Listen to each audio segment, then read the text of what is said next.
الكيس من رأسي ووجدت نفسي أمام مجموعة عسكر مجندين يعني من دول المحققين عرفنا فيما بعد مجموعة حوالي 8 أو 10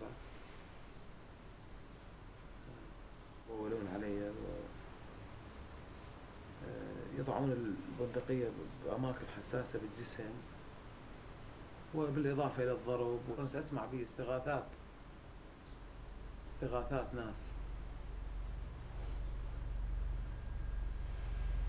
ناس تستغيث من تعذيب أو من ضرب ونباح كلاب.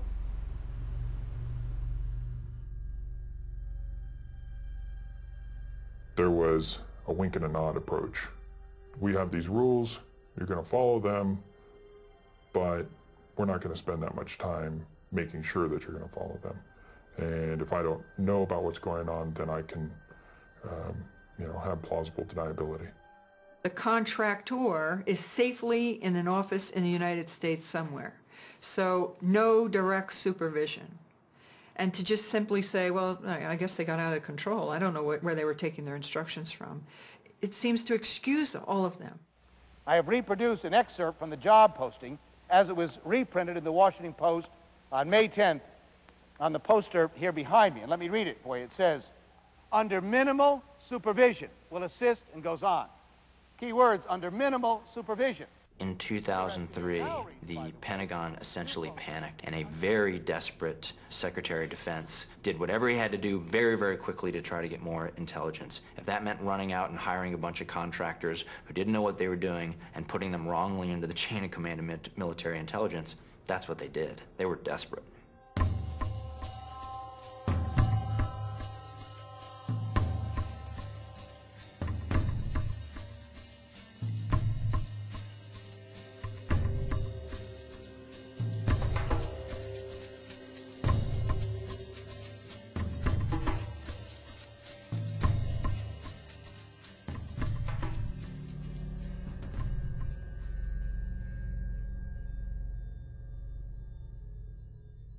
The contracting business in Iraq is very, very lucrative.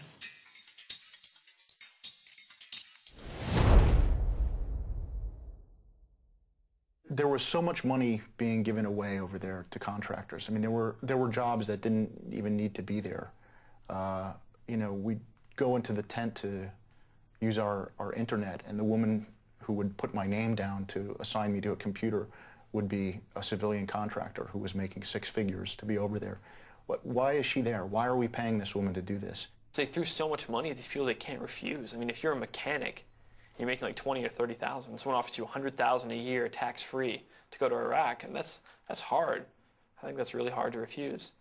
They would very often sit down with soldiers, particularly from Reserve or National Guard, and say, hey man, what are you making, $3,000 a month over here?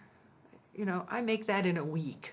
You would talk about how, in 8 more months, I'm going to be out of here and I'm going to be making 140 grand.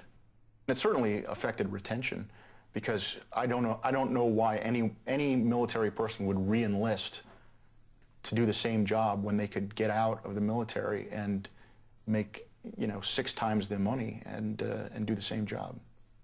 There was a little phrase that we threw around, food for freedom, that if you wanted to get paid more, you should start eating more so that you'd get booted out for being overweight. And it's an honorable discharge, and it would boost your pay, your net worth by about 5 times if you were to do such a thing. And it worked.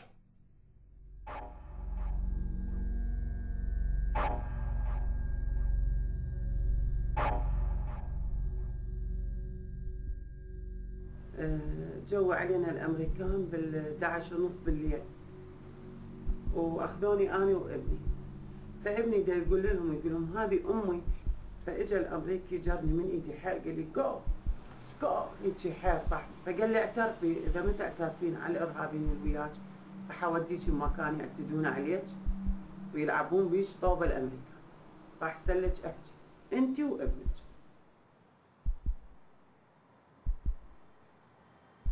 I was getting really angry, especially because I knew that a lot of these prisoners that I saw with these injuries from abuse and torture really hadn't done anything. They weren't part of the insurgency. They were just picked up for no reason at all. We were interrogating taxi drivers and like pizza delivery guys. It was just, we called him Average Ahmed. Using methods such as torture and also using people who are not qualified to do this job has resulted in bad information and therefore problems for national security and for the soldiers, because you're getting information that's no good. In a lot of areas where you start noticing a lot of, a lot of hostility against American soldiers, it's not because the soldiers are doing a lot of wrong things.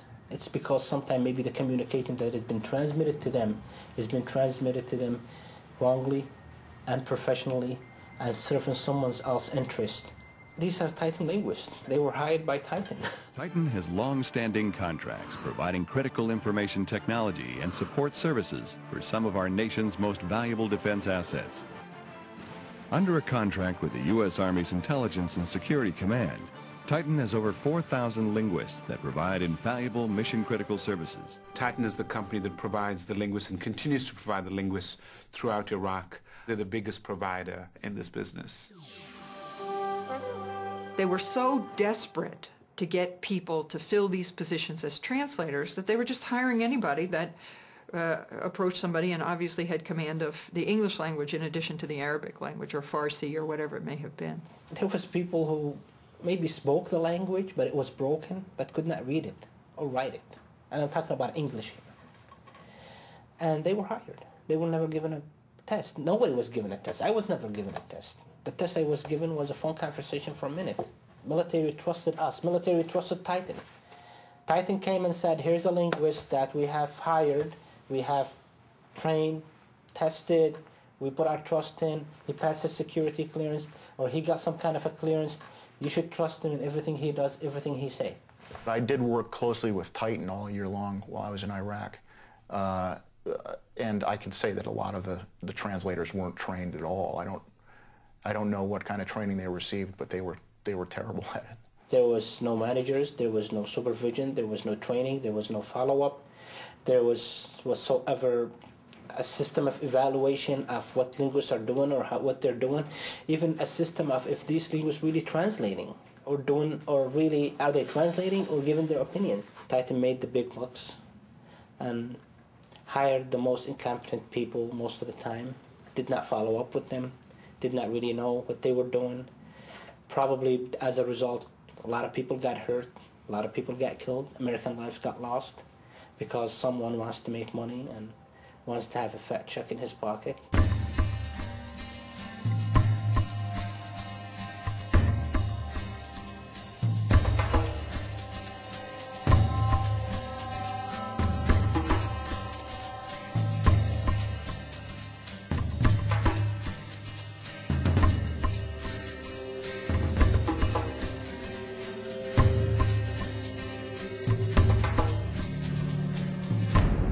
Here you have the MPs who engaged and participated in horrific conduct are being held accountable for their actions. Why aren't the U.S. contractors, the civilian corporate personnel, why aren't they being held accountable for their actions?